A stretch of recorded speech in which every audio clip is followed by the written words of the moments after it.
Apa lanjut? Oleh persepsi masing-masing individu itu sendiri atas nilai dan manfaat dari suatu produk dan mengakibatkan terbentuknya pola perilaku konsumen yang berbeda pula.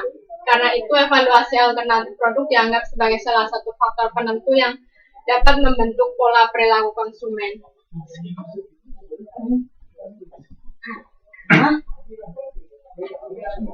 Proses pengambilan keputusan konsumen. Proses pengambilan keputusan diawali dengan adanya kebutuhan yang berusaha untuk dipenuhi. Pemenuhan kebutuhan ini terkait dengan beberapa alternatif sehingga perlu dilakukan evaluasi yang bertujuan untuk memperoleh alternatif terbaik dari persepsi konsumen. Di dalam proses membandingkan ini, konsumen memerlukan informasi yang jumlah dan tingkat kepentingannya tergantung dari kebutuhan konsumen serta situasi yang dihadapinya. Model pengambilan keputusan konsumen. Model-model pengambilan keputusan telah dikembangkan oleh beberapa ahli untuk memahami bagaimana seorang konsumen mengambil keputusan pembelian.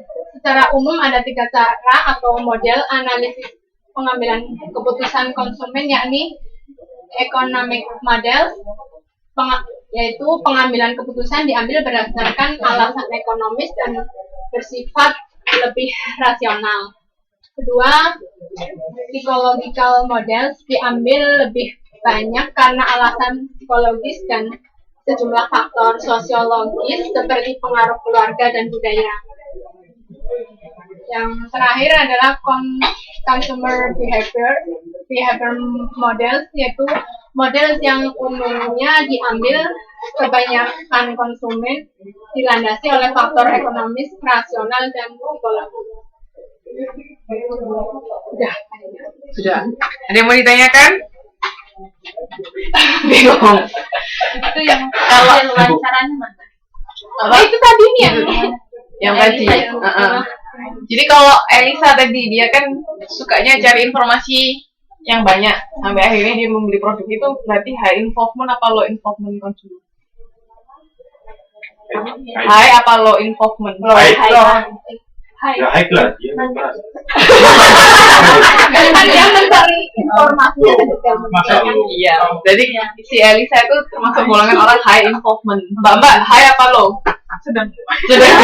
Tergantung yang mana. Terus kalau si Resa dia termasuk yang low. Kalau dia nggak peduli, pokoknya dia mau butuh apa, ya udah tinggal dibeli aja kan. Juga harga yang penting kan buat dia. Kalau si Elisa harga nggak masalah, yang penting cari produknya yang paling bagus. Nah itu memang rata-rata biasanya cewek itu lebih detail kalau cari informasi, ya enggak? Kalau dari secara demografis loh ya.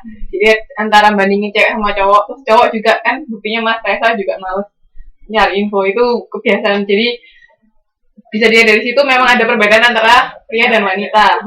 Terus juga biasanya nanti ada anak kecil sama yang masih muda, orang tua itu juga berbeda. Itu umur berapa mereka? 25. Hampir sama dua-duanya. Oh, berarti ya tetap itu berarti perbedaannya di pria dan wanitanya. Mungkin kalau di umur karena sepantaran jadi masih sama. Terus habis itu kalau yang terakhir itu perpaduan Mbak siapa tadi Mbak Yeni, ya enggak? Jadi dia tergantung produk apa yang perlu infonya banyak sama produk apa yang enggak perlu. Jadi tergantung, semuanya penting menurut dia. Dan ingat kemarin kalau misalnya ada yang nggak penting langsung dikeluarkan dari Evoxet. Ingat nggak Evoxet? Ingat nggak? Evoxet. Ayo, ada ingat nggak? Jadi Evoxet itu semua merek yang masuk dalam pilihan kan gini. Kayak kemarin kan contohnya kan Indomie goreng. Indomie goreng itu kan produknya Indomie, tapi brandnya banyak, ya nggak? Ada Indomie, Supermie, Mie Sedap, Gaga, ABC, itu kan banyak. Nah, dari banyak itu yang kita minati untuk dibeli itu namanya yang Evoxet. Jadi produk-produk yang misalnya kalau saya pilih paling enggak biasanya antara Indomie yang Sedap. Itu saya, berarti itu Evoxet saya. Dan yang lain itu berarti ditinggalkan. Ada yang prioritas ya. Iya, Evoxet itu yang kita minati untuk kita beli. Jadi itu pemilihan merek. Jadi tiap orang pasti ada itunya. Makanya kan bisa diteliti kalau misalnya mau bandingin ini dia mau yang apa gitu. Terus juga pengambilan keputusan kan kemarin juga sudah dibahas tuh banyak macamnya. Ada yang pertama apa? Kalau urutannya secara garis besar dari beberapa model yang kita pelajarin kan pasti dari apa pertama? Problem recognition. Problem recognition dulu. Nah itu kan kita butuh apa? Di situ baru di evaluasi. Nah ini Mbak Muji ini masuk ke tahap yang ketiga. Jadi evaluasi ketika sudah banyak alternatif pilihan. Yang itu kan ketiga. Yang kedua kan pencarian informasi. Pencarian informasi mungkin mereka sudah tahu karena sudah sering beli. Tapi tinggal beberapa dari alternatif yang ada dicari itu terus dipilih. Nah, apa aja syaratnya itu tergantung masing-masing individu. Jadi urutannya ya bersama nggak? Menurut Mbak sesuai nggak sama yang Mbak pelajarin dari apa yang Mbak teliti? Enggak, kayak maksudnya ya ada kekurangan ada kelebihannya apa menurut?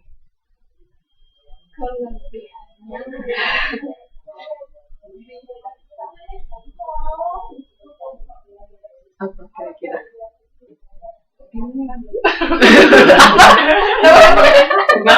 Tergantung ya. Kekurangannya deh apa?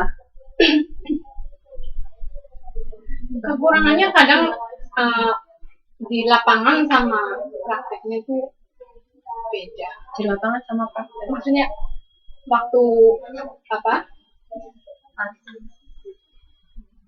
melakukan ini observasi sama teorinya masih ada yang nggak sama. Apa yang nggak sama?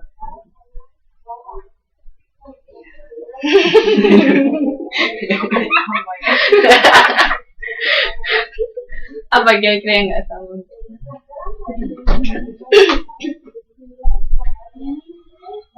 Tergantung dari masing-masing individu. Kalau itu ya. Jadi kan penelitian itu kan ada kualitatif sama kuantitatif, ya kan? Kalau kuantitatif itu kan kita biasanya mau generalisasi. Makanya dia juga samplingnya biasanya kan tergantung dia mau meneliti di komunitas yang mana atau jenis demografiknya seperti apa. Nah kita itu jadi makanya kadang ada penelitian misalnya di Indonesia hasilnya seperti ini. Beda negara itu hasilnya bisa beda. Nah makanya tergantung dari wilayah kan kayak kemarin kita belajar budaya kan juga beda antara sini budaya juga walaupun dalam satu negara ada yang beda mungkin orang yang tinggal di Taipei sama Thailand beda karena misalnya juga harganya di Thailand jauh lebih murah daripada di Taipei. Nah itu kan juga beda. Makanya kuantitatif kadang-kadang kenapa kok sampai teori itu misalnya bisa nggak didukung sama hasil penelitian itu bisa terjadi karena apa? Karena kan kebanyakan selama ini teori-teori si pencetus teori itu kan orangnya orang luar. Nah orang US juga rata-rata kan US atau Europe kan. Nah itu kan budayanya jelas jauh beda sama orang Asia. Nah makanya mungkin kenapa kok di sini itu nggak disupport ya karena itu tadi karena beda kebiasaan budaya dan segala macam. Nah makanya sekarang banyak penelitian itu dia penelitiannya cross cultural. Cross cultural itu maksudnya misalnya bandingin antara Amerika sama Asia, China misalnya yang termasuk dua negara besar. Nah itu gimana pembandingannya? Nah Mbak pernah nih kalau ngerjain karya ilmiah kan juga disuruh ngerjain karya kan? Iya. Itu penelitian kayak gini juga apa? Cuman belum tahu. Makanya ada yang bilang cuma kerjaan tugas akhir aja. Katanya ada yang bilang ada kali. Gitu. Ya itu kalau misalnya nanti seneng meneliti itu kayak gitu. Jadi dilihat dulu kita pakai teoretikalnya apa. Cuma rata-rata kalau kuantitatif itu biasanya teori testing. Maksudnya kita mau ngetes teori ini benar apa enggak. Tapi kalau yang kualitatif itu mungkin kebanyakan orang ngira lebih gampang dari kuanti, iya nggak? Mbak ngiranya gitu nggak? Kalau penelitian kualitatif daripada kuantitatif lebih gampang mana? kualitatif sendiri itu yang kayak gimana? Kalau gua tanya, kalau kualitas